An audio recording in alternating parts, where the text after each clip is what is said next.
everyone will know that internal comms has sometimes got a bit of a bad reputation for just being either the part of the HR department or the thing that HR does, where they just send out emails upon emails and everybody's looking at them going, yeah, but what do you want me to do? Or maybe they didn't even read them in the first place, depends.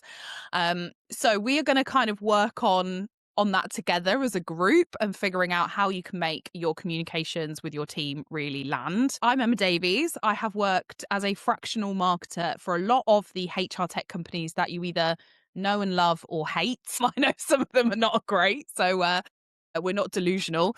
And I have worked in marketing for like the last, about 10 years, but I have done a variety of different jobs in marketing, including some internal comms stuff. I'm obviously a believer in good communications, and I think that goes across everything that we do, from, presenting to you guys today all the way through to just having a one-to-one conversation with somebody. It is important. I love data, so that is part of this as well. Part of figuring out how good your communications are is about looking at the data that you've got to hand. And like I said already, I'm a dog enthusiast. Newton's there, he's here in person, very enthusiastic. So please do, in the chat, say hi, introduce yourselves, tell me a bit about you, tell me about something that you love.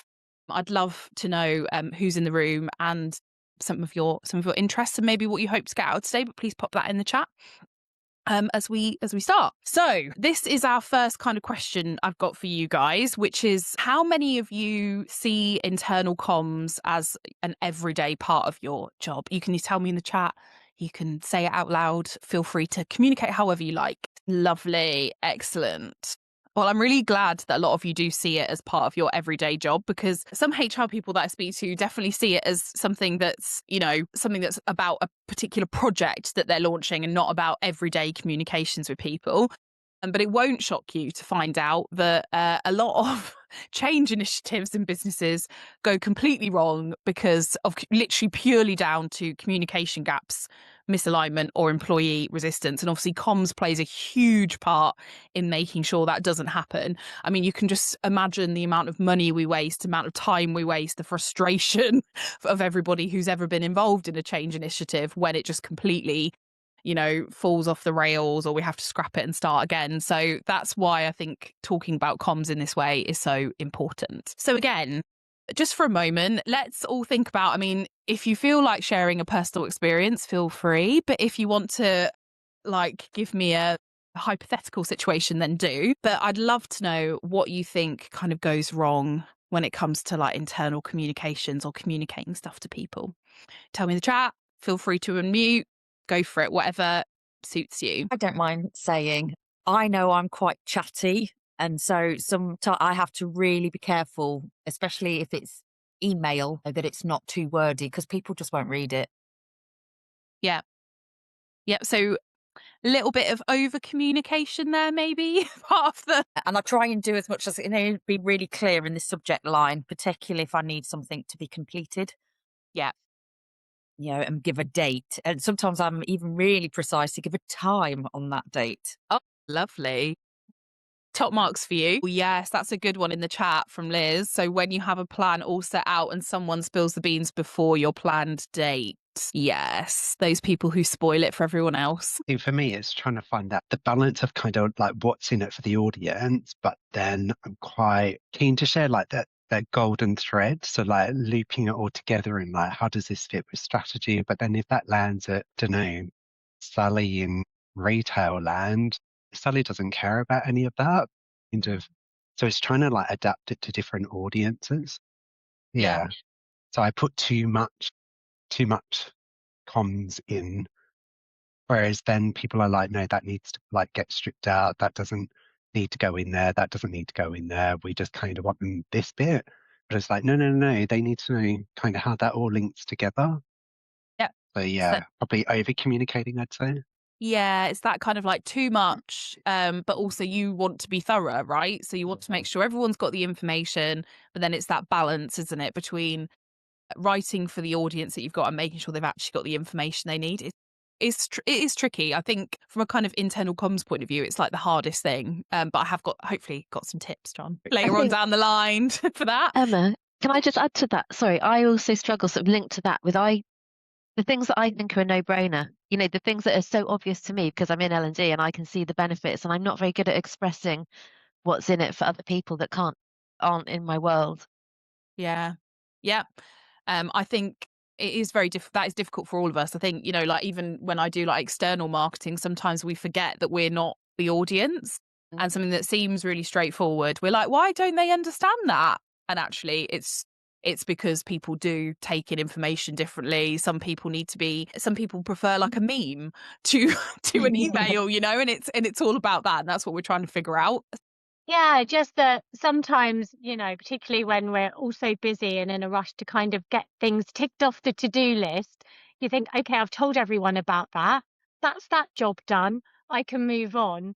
But actually assuming that telling your audience just once will have landed perfectly with everyone is a bit dangerous, as I have learnt before, that, you've got to tell people a lot more than once and in different ways. Like you said, not everyone takes in information in the same way. So some people are never going to read an email, but they might see something on a Teams chat or on the intranet or whatever it might be. So kind of making sure we're thinking about all the different places and in all the different ways that we can communicate the same thing, and making sure we do it, across a series of, events or over a drip feed type way, so that it isn't just a one and done type thing. Yeah, and that again, I completely appreciate why that's so difficult. And sometimes it's even down to the fact somebody in the C-suites or said like, "Oh, can you just do this thing?" And so we're like, "Oh, here's the message. I've done my On it. bit. Yeah, I wash my hands of it. It's up to them yeah, to take yeah, exactly. responsibility of their actions afterwards." But I think one of the things working in sort of the external part of marketing that I'll tell, like marketing out to the world, trying to get people to buy stuff, is that very rarely do people ever kind of actually sort of, I guess, read what you've done and then act on it straight away. It's uncommon, and you'll hear like lots of marketers talk about having to be in someone's face constantly, and it's sort of the same for internal comms. But I think there are clever ways to do it. Hopefully we'll figure some of those out together. So for me, there are kind of 3 golden rules of comms, and this goes from everything to, like I say, a one-to-one conversation with somebody all the way through to sort of the external marketing world. And in order to get impact with people, there are sort of these 3 rules, which is like, know your audience. So who is the person in front of you? What are the things that person really cares about? And it's okay for everybody to kind of segment their audiences, because ultimately what I'm getting at is, if you do better comms, you shouldn't have to send as many emails. You shouldn't have to send as many drip notifications. So it's kind of like that less is more type thing. But in the first instance, it might mean that you produce more communications, but they're tailored to specific personas in your business. The second rule is nail your positioning. And ultimately that breaks down to why. Why are we doing this? Why am I sending this? And I've got a framework around this later on for everybody, because even just thinking about the why, there's all the what, when, how, all of that stuff built into this. But yeah, nailing your positioning is really important. And rule 3 is picking the right channels and formats. Now, I know, like, as internal comms, or HR, maybe you might think some of the channels that like us marketing folk have got access to isn't available to you, but I would say that I think your marketing teams would be up for helping you if you have the conversation. And I think different formats do work for different people. I think we all know that. I think you'll know just from your own experience with engaging with content that you see out in the world. You might prefer doom scrolling on TikTok. You might prefer email newsletters, all of that different kind of stuff. And that's the same for all of us. And it is difficult to figure out specifically who likes what, and that does make your job a little bit harder. But I think that's where having the personas comes into play to help you figure that out. So when it comes to personas, here are some examples for you. I do have a little guide. You can grab it. I think, Katie, we can share it with everybody as well. But in terms of the sort of standard breakdown of the types of people in your organization, these are the things those people care about. So CEOs obviously care about vision and growth, and also market position. And generally, most of them care about the numbers. So, like, whatever we're doing from a HR perspective, how does that link back to the business goals? I'm sure you guys know that. I'm sure you have those conversations all the time. The CFO, understandably, cares about numbers, ROI, and cost control. So they're really interested in however what we're doing, whatever we're communicating is actually going to impact the bottom line of the business and the performance of the business. Managers naturally want clear actions and easy access tools. So it's like, okay, there's the email, but okay, I've read what you kind of want me to do with it. That's if I've read it at all. But then what? What am I now going to do? Have I got access to all the things that I need in order to make my life easier? Because as a manager, I'm trying to manage my team and I'm also trying to probably do my day job at the same time. And then obviously for employees, it's that relevance, simplicity. And then this is like part of the kind of why framework, the what's in it for me. And unfortunately, I think a lot of employees do think that.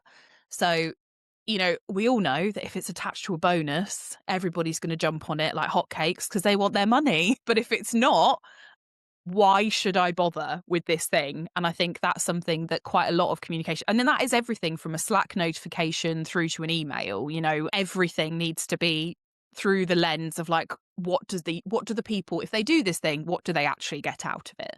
And it's okay to be really overt about that stuff as well, because I think that's something that we tend to shy away from, is actually being really upfront and honest about what you get if you do the thing. So don't be shy of doing that. And then I just wanted to show you this. So this is sort of around how to tailor messaging for different personas. So I do have an AI tool which is for internal comms, but I wanted to show you this. So this is what the tool does. So this is a very basic prompt. This is about launching an annual appraisal process for my CEO who's skeptical of performance management. So like, even if you are using our friend ChatGPT or Copilot, it's about that level of specific information in your prompts.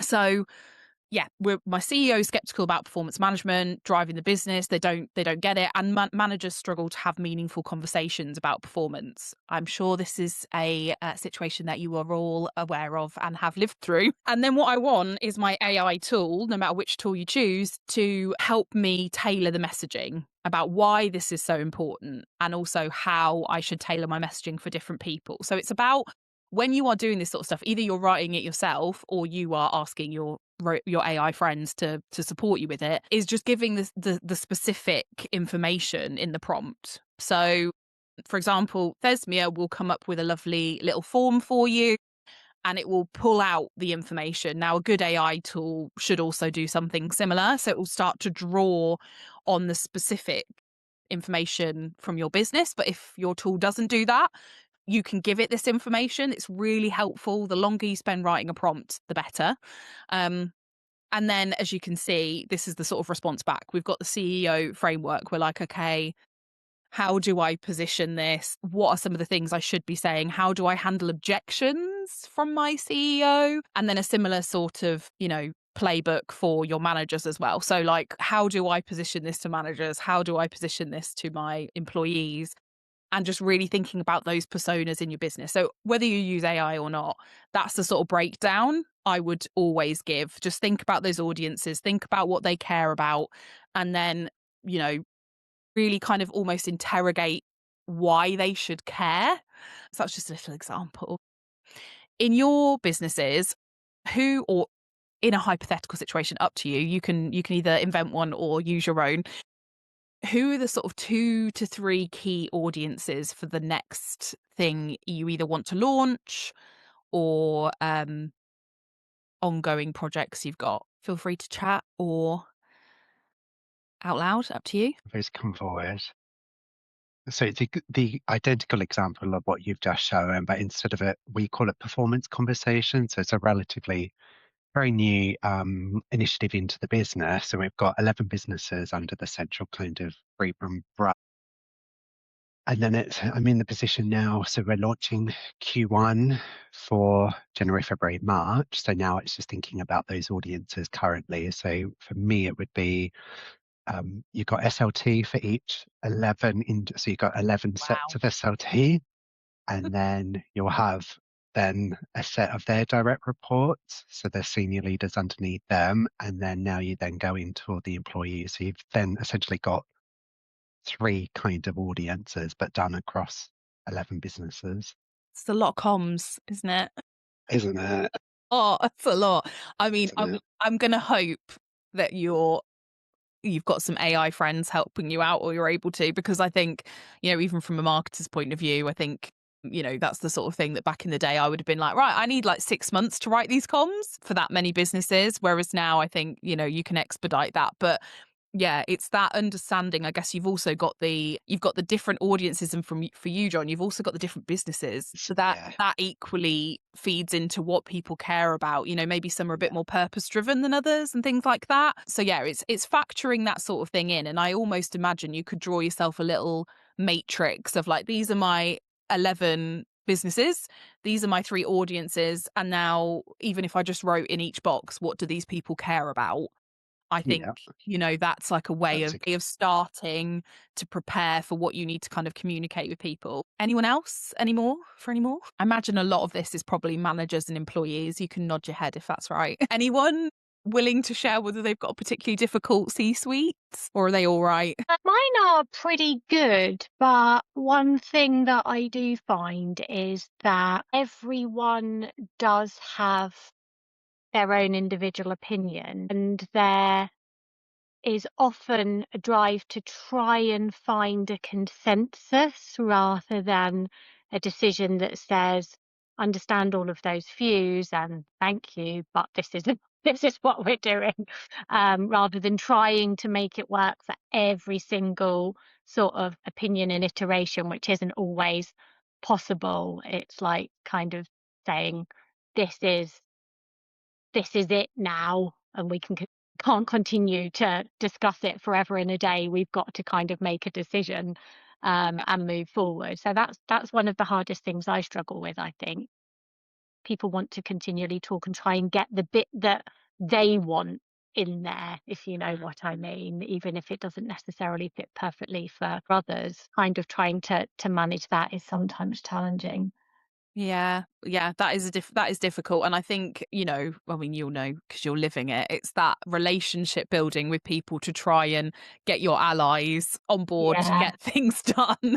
And then Yeah. also just being like, right, opportunity over for input. Let's get on with the next thing. And I think maybe just from a comms point of view in managing that, I think, I'm sure it sounds like you're already doing it, but don't be afraid to be overt about that sort of stuff. I think it's very difficult because it feels harsh sometimes to say to Mm. people like, we're done now. There are obviously ways to do it, so that we don't upset everybody. Anyone else? Managers, employees, generally, I'm guessing. I talked about this at the last jam session. We make an assumption that all our audiences are in front of a laptop.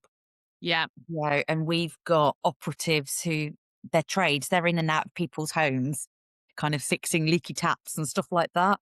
And I think sometimes you have to be really careful. We give out messages rightly that we're an inclusive company, but then we forget because our business unit is the only one who has operatives. And it does sometimes feel like an afterthought, and then we're scrambling around about how to get some of these core messages out Yeah. to that population as well. And I think sometimes it's unfair to always think, well, the managers can do it directly Yeah. themselves and cascade it. Yeah. No, I see that a lot with a lot of different organizations, that whole like, oh, there's the sort of like frontline people and they're the afterthought. But actually, in most cases of, HR processes in particular, they're the people generally that it kind of impacts the most. Dare I say that? So yeah, I think we've got some stuff in terms of in a bit about channels and how you maybe start to think about some of that stuff. But I do think that matrix that I talked through with John, where you've got either, in John's case, you've got the different companies, but maybe it is the different business units, and then it's sliced by, the managers, employees, the people who are on the front line, the people who are desk based. That level of detail is always good, I think. And I think that's the way you end up communicating less but more effectively, ultimately, is to have that kind of like setup in the first place. So rather than it feeling like an afterthought, it's like, oh, well, I overlay this every single time we know we've got to communicate something out. And I know that I need to specifically think about those people, how I'm going to get the messages to them, especially if they don't necessarily have access to laptops and things like that. And there are naturally ways around that. I've seen a lot of businesses do things like, they have like terminals in their, like depots, or I've seen other people who've got like basically they kind of use their social media as a place to communicate some of this stuff. So there are different ways around it. I think it's not easy though. It is challenging when someone doesn't have access to like a work laptop or phone or something. This is kind of us getting into the why and how we position things, because this is, again, this is really important to people, because again, a lot of employees fear change in particular. I think it's generally employees and managers that get concerned about this, because it's like, well, how is this going to impact my day-to-day job? Whereas from a C-suite perspective, it's usually like, how is this going to impact the growth of the business? And those are two very different layers of concern. And so the framework is this. So always think about like, what is changing? Why now? So why is it happening right now? Because I think that's the other thing that people sort of like neglect from change comms in particular. Like, why are we doing it now and not in 6 months' time when it might feel like a better time? What's in it for them always? So what are the positives that are going to come out of the thing that we're doing? And then what is expected of them? And we're being really clear about that. And this is kind of the triangle. This could have gone either way, but I think core message at the bottom, which is the like, what's changing, why now? And then it's sliced by tailoring it for your audience. So thinking about the different types of people in your organization you need to, consider. And then it's key proof points. So I think this is something that I know, and I'm sure a lot of you do, if you've got, I don't know, like if John, in your case, you're rolling out a new kind of performance management process. Are there advocates in the business who are saying good things about the changes that have already taken place? And if they are, then you can sort of collect those proof points and use those in your communications, because that's what people want to know. They're like, oh, well, if, I was like, it's that thing of like, you sometimes feel very far removed from what is going on inside your company because your day to day feels very different.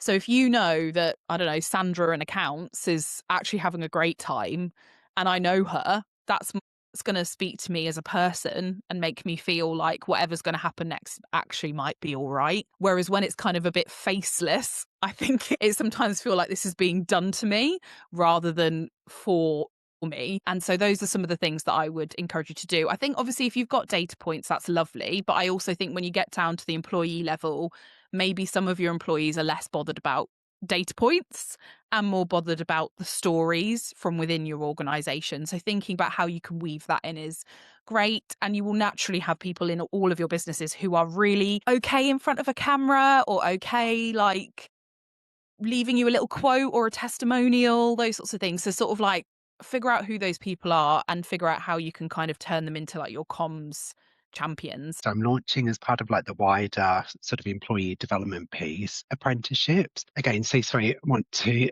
tap into the levy. So I've had to have like sort of conversations about kind of understanding the why. It's not just trying to access the levy because it's there. So like, what's the drivers there? But as part of kind of the launch, I put together like vlogs from people that have done apprenticeships across the business previously, and then kind of doing short, sharp, like 30-second videos around kind of what motivated you to do it, what was the impact it gave you, etc., etc. So would that be an example of like a key proof point? Yeah, Yeah. absolutely. Yeah. Definitely. Okay, I cool. think when we hear proof point, we do think of a data point, don't we? We're like Yeah. 10% extra people Yeah. got a bonus. It's like, no, actually, no. What did it mean for the people who were involved in it? So yeah, always think there's sort of two sides to a proof point, I think.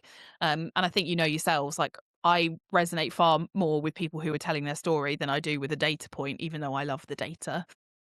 So yeah, got to bring it to life. So I think that's a really nice example, John, of what you've been doing there. It does work. It's something that we do in marketing all the time.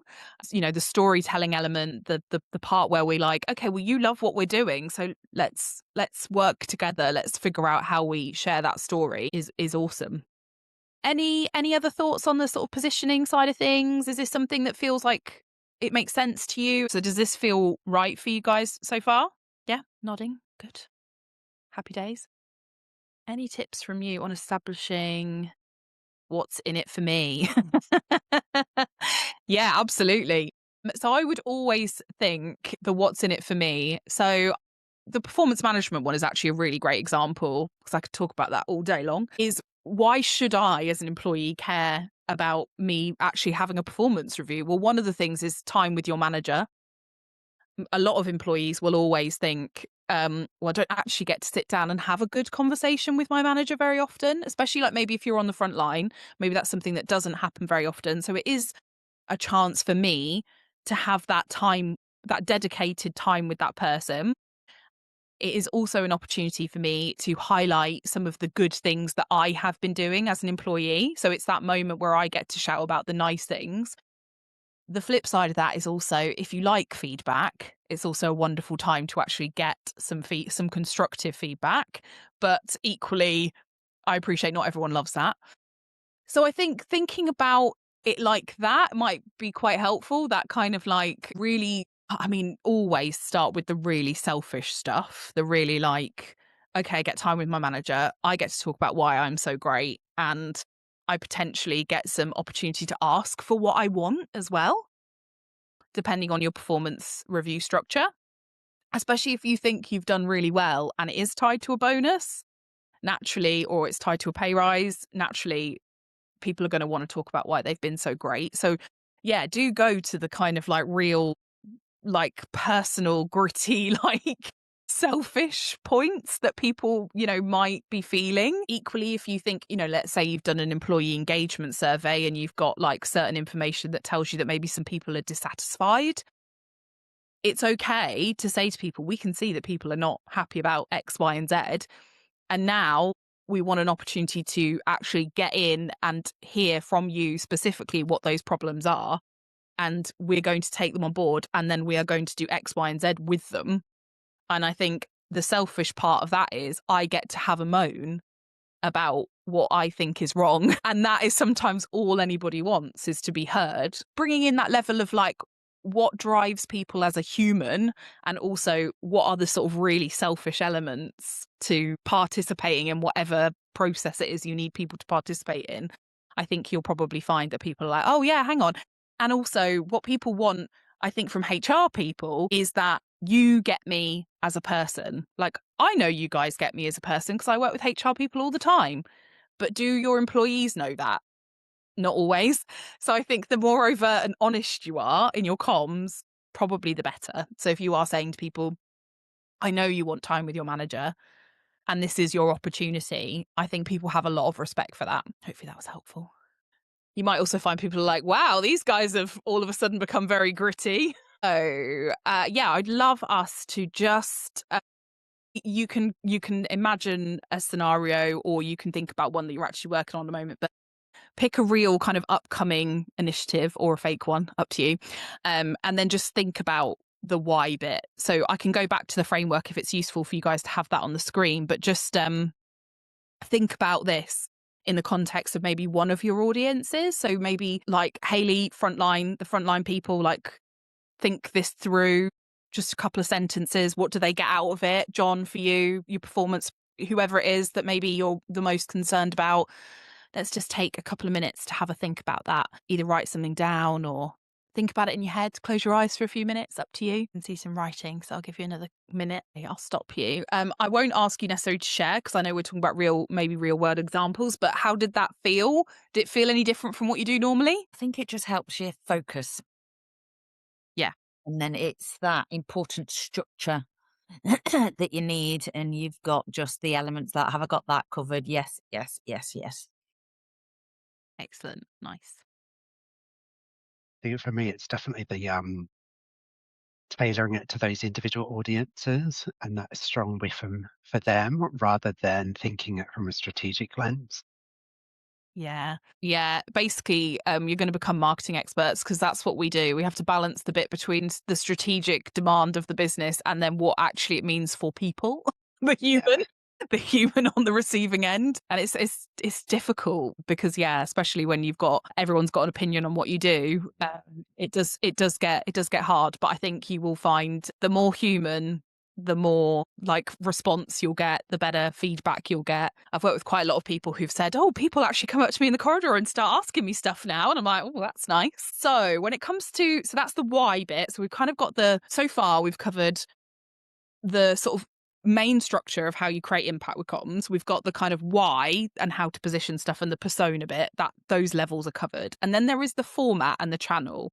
And this is something, again, in marketing we think about all the time is how do we actually format stuff and what is right for different people. Now, the biggest example I will give is I once worked for a cybersecurity company, and most of our team were developers and engineers, technical engineers, and they did not respond to any emails ever. I'm sure you've all maybe experienced this. Never did anyone respond to an email. In fact, actually, most of the time, no one opened an email. So that was great. And it was like, well, how do we actually get hold of these guys? So what we did is we set up a Discord channel that were just for our devs. So it's like, we know they're on Discord because they use it all the time, because that's where they're finding out stuff for their work. They're using it, lots of them, for their gaming chat, all of that kind of stuff, like them as a person and as an employee. Set them up a Discord channel. And it was like an ongoing conversation with them rather than I'm just going to email you. But they were a huge population of our employees. So naturally, when you've got this group of people who are completely disengaged from everything, you can obviously spend effort, time, money on communicating with them there. In the same way that maybe like Hayley, for you, you've got that population of people who are on the front line, and actually that probably just needs that little bit of extra layer of thinking about how do I reach those people. And it is about formats, and it's also about personal preferences. So like with the devs, it's quite obvious. That was quite an obvious one for us to kind of go with, but there are other people who are like, and you can't please everybody. We all know that as well. Just to say that, I know that. But it might be that you have an employee only YouTube channel that is private, where all the videos go, because you know that you've got a population of like millennial/Gen Z employees who want to watch a video and don't want to read an email, things like that. So it's just basically thinking about your audiences and then the channels and the formats that go with them. And equally, I will say, if you are doing employee engagement surveys, or you're sending out polls, those sorts of things, you can ask people. That's what we did with the devs. We were like, you just don't communicate with us at all. Like, we cannot get anything through to you. What do you want? And that's kind of the feedback. It's like, well, we don't read emails. You're going to have to find us where we are. And so it's okay to ask, rather than just assume as well. Yes, absolutely, Katie. Yeah, it just removes the friction. It's like, if you want the message to be received, you have to go to where the audience is rather than where it suits us. And it is sometimes difficult because it's like, well, oh God, it's another thing for me to have to do. But it means that maybe you actually end up communicating less if you put it in the place where they're going to actually access it from the get-go. And just to give you an example, my Thesmia email open rates in real life, so you can see, so like some of my emails, they go out to like actually arguably not that many people. You can see how many of the emails are delivered. You can see that on a good day, maybe 39% of the emails get opened. And on a bad day, it's about 20 something percent. Oh no, 25% on a bad day. That email obviously wasn't that good. But you can also see how many people actually clicked on the email, right? It's hardly any. So, and the click is almost the metric that tells me they didn't really engage with what I did. So I haven't done a very good job. But in marketing world, an open rate of 20% is good. So anything over open of 20% is good. Anything with maybe like a 10% click-through rate is great. You're sailing. And that goes for, internal communications as well. Because like, if you imagine that only 25% of your company actually just opened the email, and then maybe only 5% of them did anything with what you did, that communication, I didn't do it. Like, people didn't do anything with it. So that's why I'm sort of saying like the channels and the formats matter. With the devs, once we set up that Discord chat, it was popping off. I mean, they were using it to also talk about going to the pub, but I was like, I'd rather you guys were communicating about non-work related things. And then every so often we're in there engaging with you and sort of updating you and telling people about great stuff that's going on in the business. And they're actually starting to communicate and comment back. I'm like, it's a win rather than these sort of like terrible email open rates. But just so you know, they're normal. That's very normal from internal and external marketing, from an internal and external marketing perspective. So yeah, I'd love to know a little bit about what channels you guys have actually got access to. Do you already work with your marketing team to have access to stuff? I'm seeing some nodding. That's good. I like it when the marketers actually like support you. It's nice. So I know there's some. Yeah. Oh, I think we've got better at timing. yeah.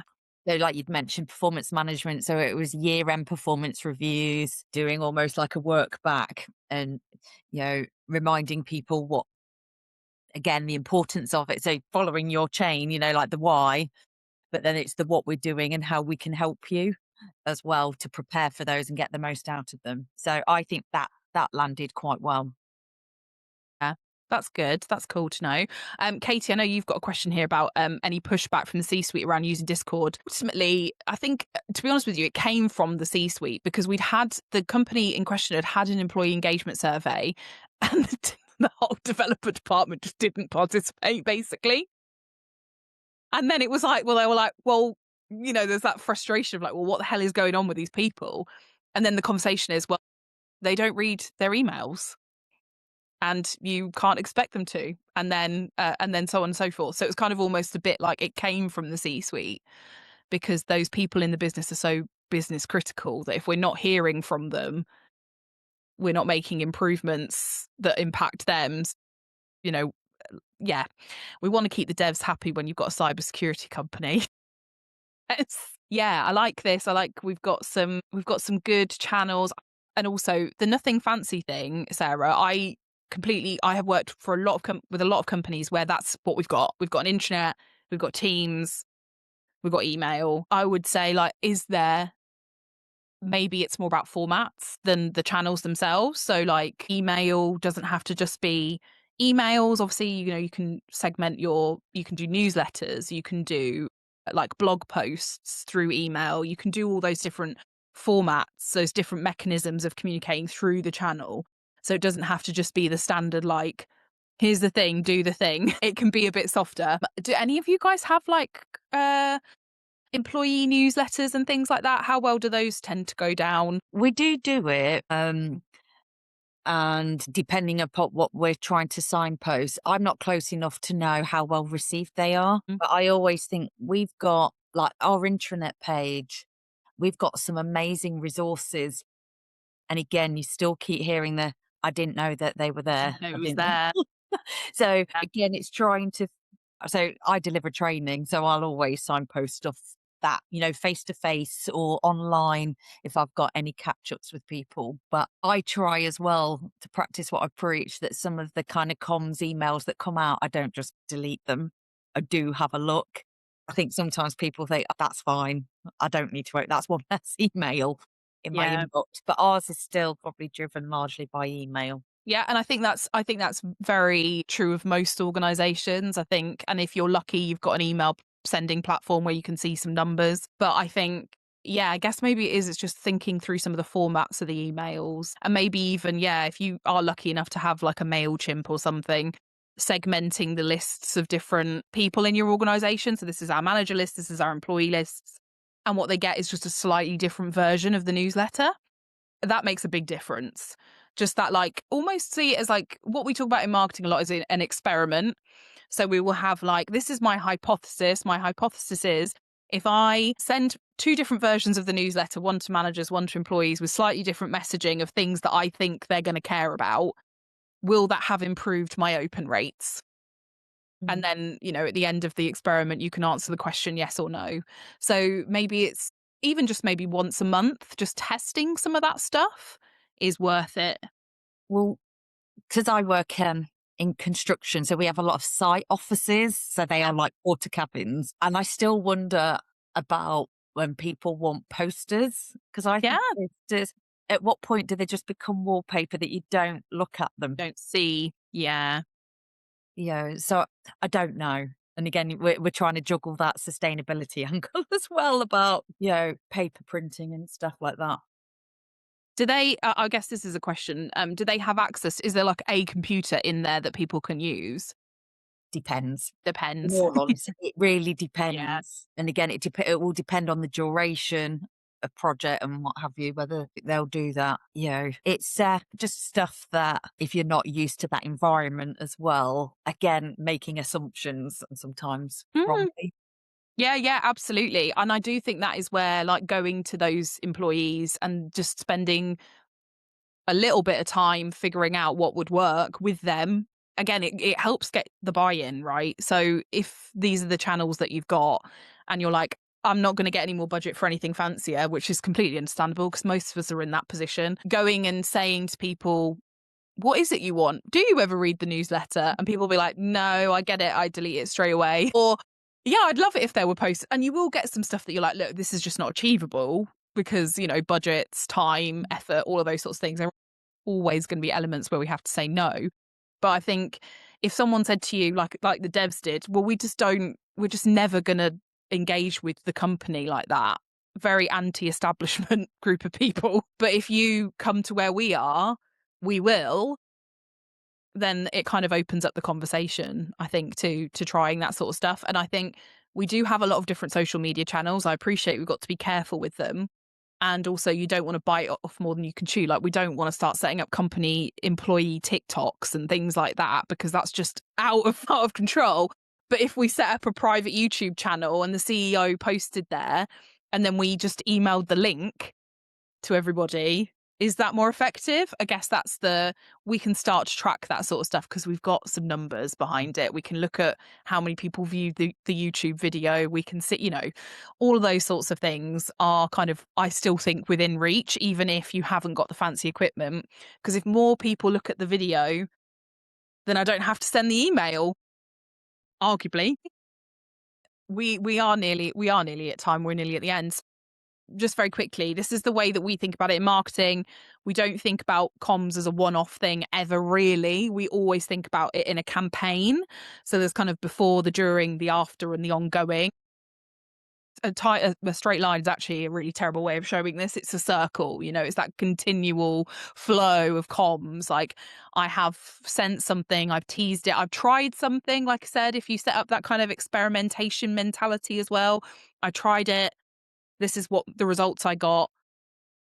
Next time I would do this differently, and constantly trying to figure out what actually works with different audiences, what lands, what messaging lands, all of those sorts of things. It's never a one and done, but I think that's it. So when you're preparing a plan, a comms plan, it's never like okay, so I've launched my performance management process and I'm going to come up with a 6 months comms plan. And then after that, I won't communicate about it again until the next round. It's almost like it's got to be that continuous cycle of comms about it. And what did we learn? What did people gain from it? And constantly feeding that back into the communications that you have with people. And I would say in HR, one of the sort of like really difficult things is every single thing that you do is what we would call evergreen. It's like it's always on, it's always living. And so that's the way to think about it. So like maybe less comms, but, think about the comms throughout the year and how maybe you can tie some of it together so that it doesn't have to be like extra communication for the sort of sake of keeping it going. I would just say this is something to think about. So maybe in your minds, maybe after the session, just have a think about like one of the things that you're doing and maybe how would you think about it like a campaign instead of just announcing something is happening. Think about that longevity. Think about, okay, right. So if I was going to do what we said to start with, like John, in your example of the different the different companies and then the different people within that structure, how would I actually send less comms, but more meaningful and for a longer period of time? And how would I sustain that? Because also it's got to be realistic for you as well at the same point. It can't just be like, I'm just going to send more and more and more. It's about doing less but more effectively. So yeah, I would just say, like, if you walk away with something, just take away this, spend some time, over the next week or so, just having a think about this question and thinking, yeah, just that, like, how would I turn this into that sort of like longer evergreen campaign? I think that's probably like a very useful way of kind of like mapping out what you do next. And the same with this, like, again, what sort of thing, what would you do differently? Like, after this, think about something that you would like to rework slightly. it might be that actually you're like, oh, there's a lot here, but actually what I would like to do is add the experimentation bit into my day-to-day, that setting up a theory, testing it out, then looking back at what I learned and kind of going, oh, I'm actually going to implement that. So once a month, I'm going to run a comms test. I'm going to see what happens. I'm going to see what the outcome is. And then, and you maybe take that forward. So have a think about one of those things that you might like to sort of really like embed. You don't have to do all of it. It's hard to kind of walk away and do all of this. And so obviously it naturally goes without saying that the payoff is going to be, higher adoption of processes, reduced resistance to change. I think people, if they feel like they've been communicated with, they are way more likely to be like, okay, I get what we're trying to do here. And there's also better alignment between the leaders and the team, because that is something that all of you guys will see it. I see it a lot. That difference between what the leaders perceive as important and what the teams see as important are two very different things. And I think if we can try and communicate at different levels, you will start to see, like everybody across the business sort of got this thing and understands why it was so important that we actually did it. And then finally, little plug for Thesmia. It's free to go and play around with. It is an internal comms tool. It is set up with the personas that we talked about. It's set up knowing and understanding a lot of some of the like HR processes that you guys will be involved in. I would love it if you did play with it and you gave me some feedback, because I'm always open to that. So yeah, just so you know, it's there to go and play with. But equally, I would say if you've got your AI tools set up already and you're like, my ChatGPT knows me, just think about adding that extra layer of like, here are the personas. This is what I perceive is in it for these people. These are the different audiences. Help me come up with a comms plan that isn't going to kill me, or isn't going to require a massive extra budget. And these are the channels that I've got, and put that information in, and then it's going to learn from that. It's always going to deliver you kind of those kind of messages, going to help you structure them really nicely. So yeah, even if you don't play with Thesmia, definitely do that. So thanks, everybody. Any final questions? I know we rush it a little bit at the end, but if you have got questions, obviously connect with me on LinkedIn.